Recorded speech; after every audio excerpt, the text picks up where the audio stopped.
기도하겠습니다. 사랑과 은혜가 풍성하신 하나님 아버지 감사합니다. 오늘도 귀한 믿음의 동역자님들 허락해 주셔서 욥기의 말씀으로 은혜를 나누게 해주시니 감사합니다.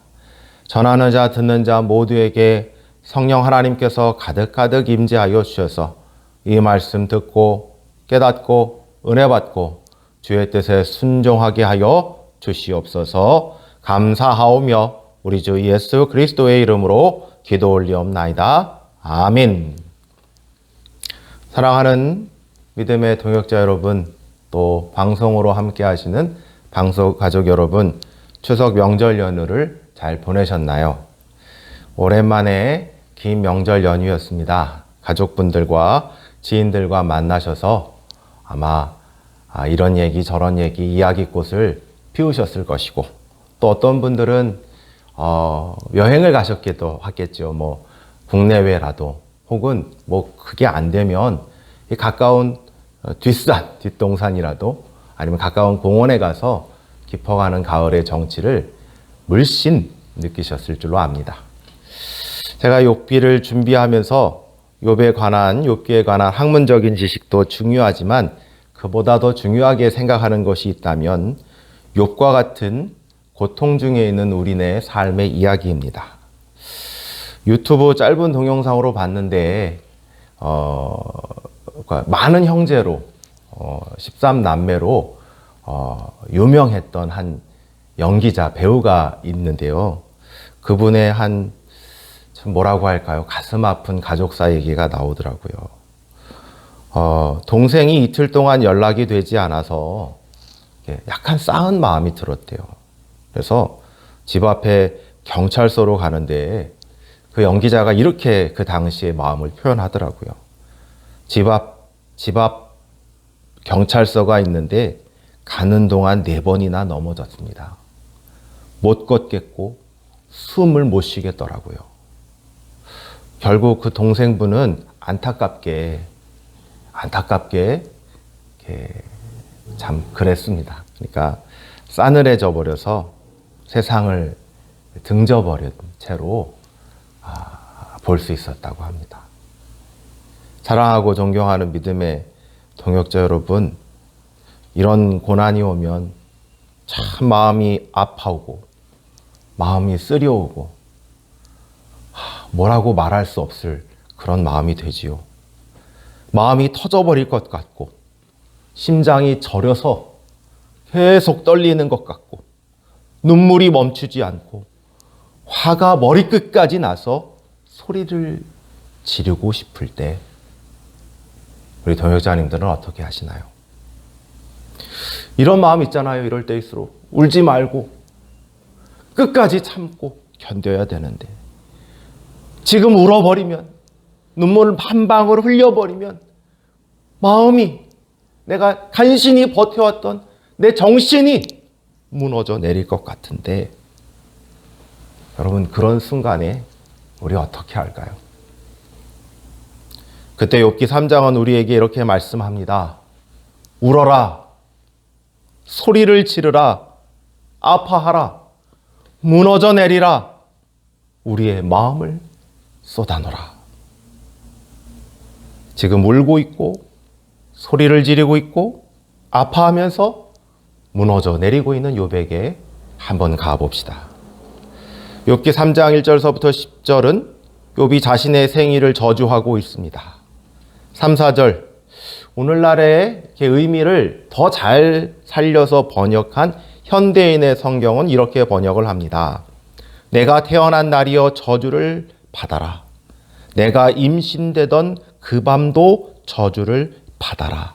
그날이여 영원히 자취를 감추어 버리고 하나님의 기억에서 사라져 버리라. 빛이여 다시는 그 위에 비치지 말아다오. 이런 슬픈 비극적인 노래를 욥이 부르고 있어요. 욥의 정황을 다시 한번 떠올려 볼까요? 욥은 모든 재산을 하루아침에 잃어버렸습니다. 자신의 목숨보다도 귀한 자녀를 하루아침에 모두 잃어버렸습니다. 또 자신마저도 심각한 피부병에 걸려서 죽을 만큼 가렵고 또 죽을 만큼 열이 오르락 내리락 반복하고 있습니다. 그의 사랑하는 아내마저도 그렇게 살아갈 바에는 차라리 하나님을 욕하고 죽으라고 저주하였습니다. 이 얼마나 기가 막힌 상황입니까? 욥기 1, 2장에서 이런 고난을 잘 극복하고 오히려 하나님을 향해서 예배하고 있는 욥의 모습을 우리는 보았지요. 그래서 갑작스런 3장의 욥의 비극적인 노래를 이해하지 못할 수도 있습니다. 아니, 1, 2장에 잘 견디던 욥이 왜 3장에 갑자기 변했지? 그럼 1, 2장은 위선이었나? 이렇게 생각하실 수도 있습니다. 그리고 3장에 갑자기 변했다면 그 이유가 도대체 무엇인가? 라고 의문을 표현할 수도 있습니다. 여러분, 1, 2장의 욥의 모습이 진실한 모습일까요? 3장의 욥의 모습이 진실한 모습일까요? 저에게 이 질문을 묻는다면 저는 둘 다입니다 라고 대답할 것입니다. 왜냐하면 인간은 절대로 일관적이지 않습니다. 인간은 약하고 쉽게 변합니다. 또한 욥이 당하는 고난은 아무리 훌륭한 신앙인이라 할지라도 충분히 낭망하게 만들고 고통하게 합니다. 오히려 욥이 지금까지 잘 참아온 것이고 인내한 것이지요. 그러다가 자신의 가장 절친한 친구들을 만나니까 마음이 무너져 내리고 위로받고자 하는 마음에 자신의 아프고 슬프고 고통스러운 속내를 쏟아내고 있는 것입니다. 욥은 고통 때문에 자신의 태어난 날을 저주합니다. 욥의 부모들이 욥을 잉태하던 그 밤을 저주하고 있습니다. 욥은 어둠과 죽음의 그늘이 자기가 태어난 낮에 그리고 자기가 잉태되던 밤을 사로잡기를 간절히 바라고 있습니다. 심지어 그는 8절에 하나님의 창조의 질서를 대적하는 리워야단을 호출합니다. 리워야단을 호출하는 자들이 자신이 태어난 낮에 자신이 잉태된 밤을 저주하여 자신이 생기지 않았더라면 하고 노래를 하고 있는 것입니다. 이걸 지금으로 쳐서 번역하자면 호랑 말코 같은 자녀가 엄마 아빠한테 가서 왜 나를 태어나게 했냐고, 왜 나 같은 거 태어나게 해서 이런 일을 겪게 하냐고, 참 부모이신 하나님께 가서 하나님 왜 나를 만드셨고 왜 세상에 태어나게 했냐고, 나 같은 거 태어나자마자 콱 죽어버리게 하던가 아니면 아예 태어나지 않게 하는 게 훨씬 왔던 것 아니냐고 말입니다. 욥의 말을 들을 때 약간 기가 막히고 약간 분노할 정도로 아니 이런 호랑 말코 같을 수 있을까 하는 마음이 들 것입니다만, 그렇게 생각하기 전에 욥의 슬픔을 헤아려 볼 필요가 있습니다. 도대체 어떤 마음이기에 저런 말을 했을까? 얼마나 아프기에 저런 모진 말을 쏟아내고 있는가? 고난 때문에 고통당하는 사람들은 삶과 자신의 존재에 대해서 깊이 아파합니다. 아침에 일어나도 슬픔이요, 온통 삶이 눈물로 얼룩진다면 이렇게 살 바엔 차라리 태어나지 않았으면 좋았을 것을 라고 말을 합니다. 저의 소천하신 아버님이 목사님이셨는데 제 아버님 설교 중에 머릿속에 항상 남는 어구가 있습니다. 사람들은 태어날 때 모든 것을 소나기에 쥘 것처럼 주먹을 꼭 쥐고 태어난답니다. 그리고 돌아가실 때 손에 힘이 빠져서 이렇게 손을 펴고 돌아간다는 것입니다. 예, 삶이란 어쩌면 힘껏 움켜잡을 줄 알았는데 점점 힘이 빠져가는 걸 배우는 것, 점점 빈손이라는 것을 배우는 것이라고 설교했던 아버님의 설교가 기억이 납니다. 그렇죠. 우리가 지금 살아보니까 우리의 손이 꽉 세상의 권력도, 돈도, 미모도, 관계도, 행복도 줄 줄 알았는데 세상이 만만치 않죠.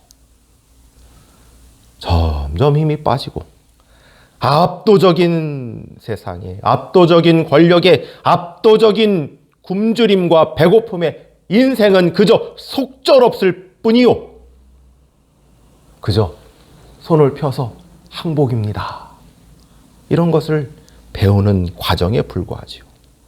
저도 이렇게 생각을 합니다. 저도 이런 고민이 있죠. 나도 돈 걱정 한번 안 해보고 싶다. 가난과 결핍이 지속되면 이런 생각을 하기 마련이죠. 돈 걱정 없는 세상이 있을까? 왜 하나님은 어떤 사람에게는 돈을 많이 주시고 나에게는 왜 안 주시는가? 늘 허덕이는 내 자신이 슬플 때가 있습니다. 다만 돈 문제만이겠습니까? 자식 문제도 그렇고 건강 문제도 그렇고 부부 문제, 기타 모든 삶의 문제들이 그렇죠. 고난투성이인 세상에 어떤 문제가 나올수록 힘들다. 왜 이런 세상에 내가 태어났는가? 라고 원망하고 저주하게 되어 있습니다. 그러면서 특히 그리스도인들은 창조주 하나님과 하나님의 선하신 창조의 목적에 대해서 의문을 가집니다. 하나님이 선하신데, 하나님이 선하게 창조하셨고 선한 하나님이 나를 사랑하시는데 지금 이런 고난이 나에게 왜 주어졌죠? 저는 이해할 수가 없습니다. 도대체 왜 그러신 겁니까? 라고 질문하게 되어 있습니다. 이런 탄식은 욥의 11절, 26절에서 드러나는데 가장 분명히 보이는 것은 어찌하여라는 어구입니다. 11절, 12절, 20절에 어찌하여가 반복이 되고 있지요. 어찌하여라는 말은 왜라는 말이죠. 왜 내가 태어나서 이런 일을 겪게 하십니까? 왜 내가 태어날 때 죽어버리지 않았습니까? 12절, 왜 내가 어머니의 젖을 빨았습니까? 내가 그때 태어나자마자 젖 안 물고 콱 죽어버렸으면 좋았을 것을. 13절, 15절, 그렇게 죽었으면 내가 평안히 누워서 자고 쉬었을 텐데 내가 거기 죽음 있는 곳에 있다면 17절부터 18절, 악한 자의 소요가 그치며 피곤한 자가 쉼을 얻으며 갇힌 자들이 평안을 얻어서 감독자의 호통 소리를 듣지 않았을 텐데 라고 말합니다. 1절서부터 10절이 욥의 개인적인 비극과 고난 때문에 자신의 태어남을 저주했다면 11절서부터 26절은 조금 다릅니다. 어떤 부분에 다른가? 조금 뜬금없어 보이는 구절이 나오는데 세상 임금들이 나오고 모사들이 나오고 고관들이 나옵니다. 그리고 18절에 악한 자의 소요와 감독자의 호통 소리가 나옵니다. 사실 이 맥락은 연결되고 있는 한 연에 있습니다. 그렇기 때문에 18절에 악한 자가 도둑놈이라든지 강도라든지 윤리적으로 나쁜 사람을 의미하는 것이 아닐 것입니다. 오히려 임금들, 고관들, 그들이 악의 지배를 하면 모든 사람들이 피곤하고 어렵고 힘든 삶을 살아갑니다. 그리고 18절에 감독자의 호통소리와 연결된다면 이 악한 자들은 세상에 있는 지배자들을 뜻할 것입니다. 특별히 18절의 감독자의 호통소리는 애굽의 종되었을 때를 생각나게 하는 어구입니다. 이 욥의 노래를 들었을 저는 출애굽 이스라엘 백성들이라고 믿는데 그들이 악한 왕, 애굽의 악한 왕 바로의 다스림 때문에 남자 아들들을 잃어버렸습니다. 그때 얼마나 울었겠습니까? 또 중노동에 피곤하여 지쳤을 것입니다. 강제 노동에 동원이 돼가지고 하루 종일 지쳤을 것이며 그 온통 대낮에는 채찍질을 가하는 감독자의 호통 소리를 들었을 것입니다. 그러니까 욥은 이 고통을 자신만의 독특한 것이라고 이해하고 있을 뿐만 아니라 모든 사람에게 보편적으로 미치는 고통이라고 노래하고 있는 것입니다. 욥이 나는 왜 살아가고 있는가 하는 탄식의 이유를 자신만의 고난이라고 말하는 것이 아니라 모든 사람을 대표해서 욥이 탄식하고 있는 것입니다. 사람들이 살아가는 세상에는 임금들과 모사들이 있지요. 금은으로 자신의 집을 채우는 고관들이 존재합니다. 그리고 그 권력자 앞에서 마치 노예처럼 종처럼 하루 종일 고통당하고 피곤하게 일을 하고 있는 신음하는 많은 백성들이 있습니다. 그들에게 공평한 것은 죽음뿐이죠. 죽음만이 안식을 줍니다. 살아가면서 하루하루를 살아가면서 그 하루하루가 뜻하는 것이 무엇이겠습니까? 쉼 없는 고통이죠. 쉼 없는 피곤함이죠. 쉼 없는 안식 없는 불이일 것입니다. 이게 단지 출애굽 백성들 욥만의 문제인가요?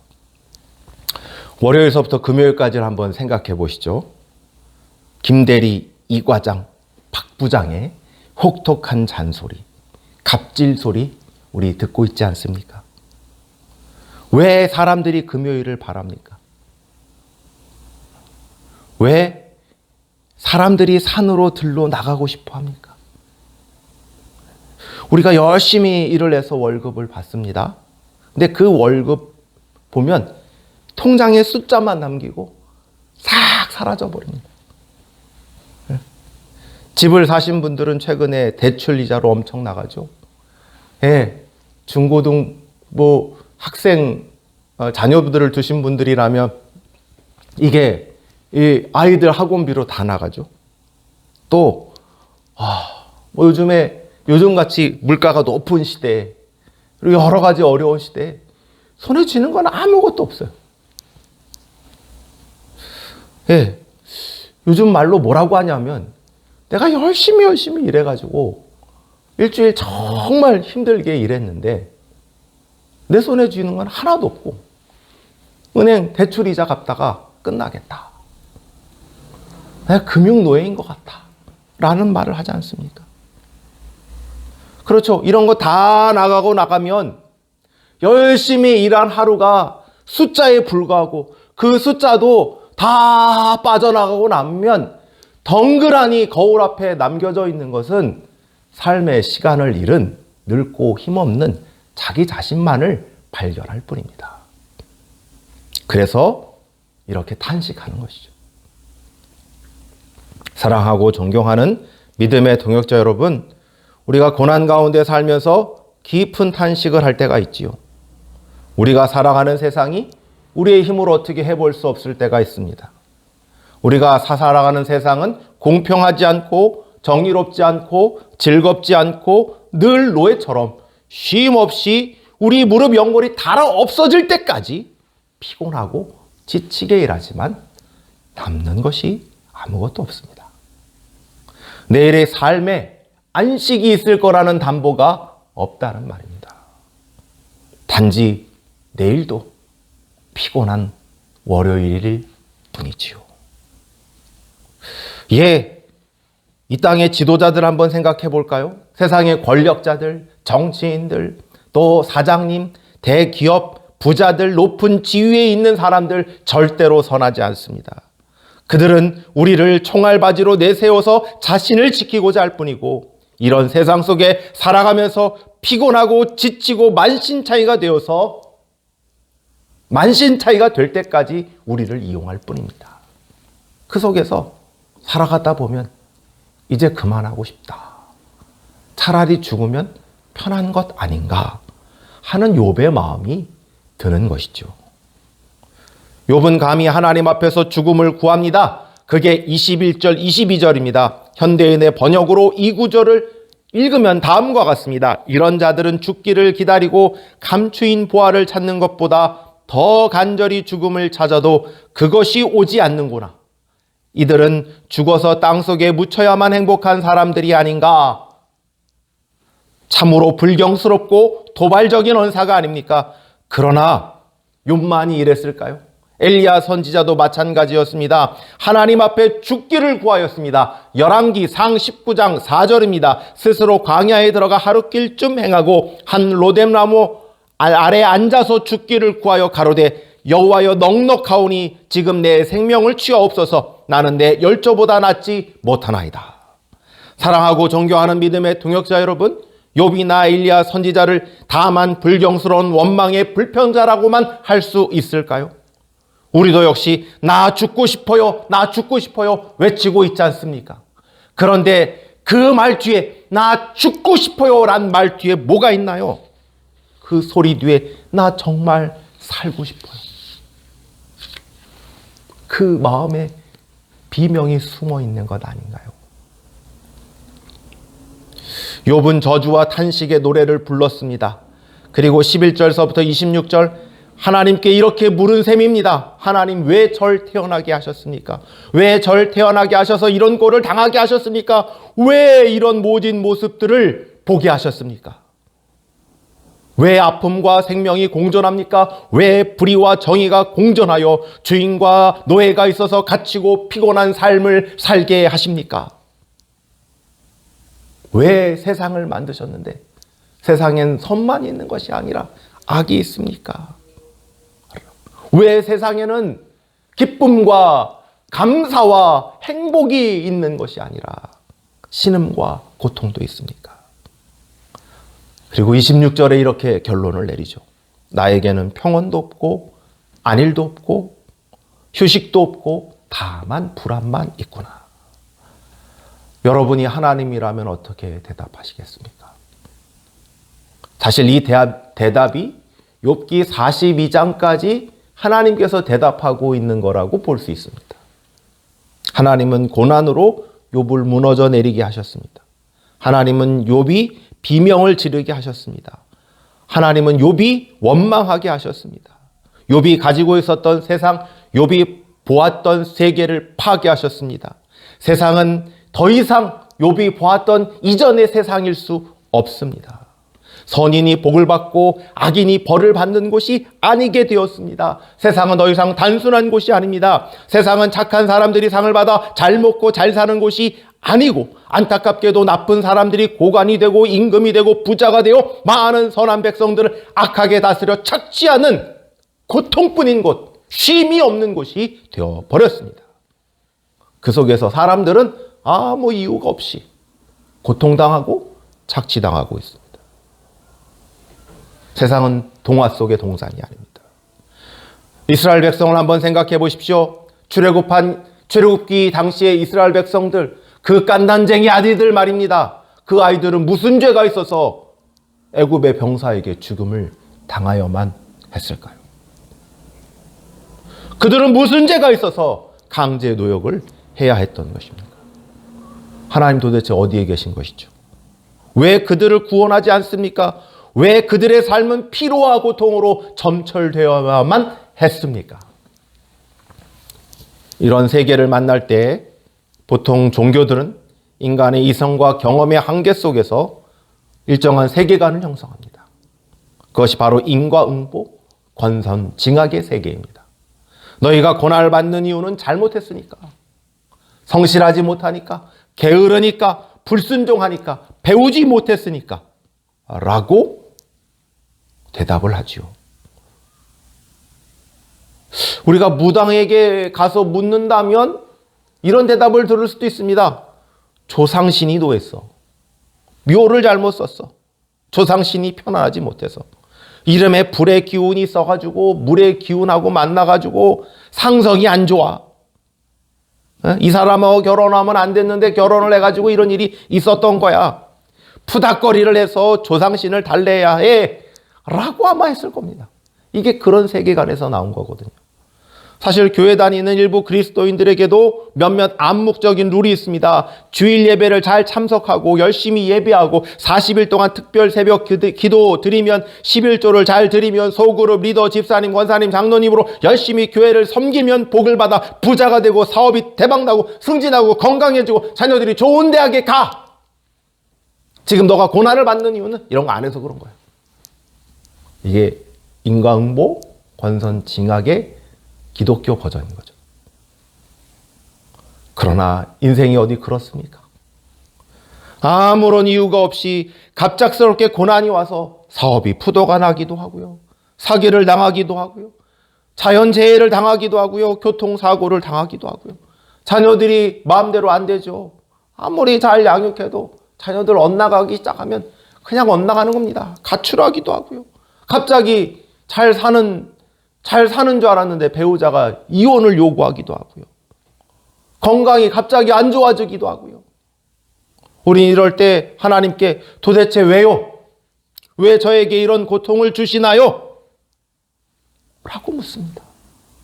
또한 드디어 우리의 눈이 세상의 악한 부조리의 눈을 뜨게 됩니다. 죄악된 세상에서 우리처럼 까닭없이 고통을 당하는 사람들을 봅니다. 지진과 태풍과 쓰나미에 인해서 집과 가족들을 잃고 절규하는 사람들을 봅니다.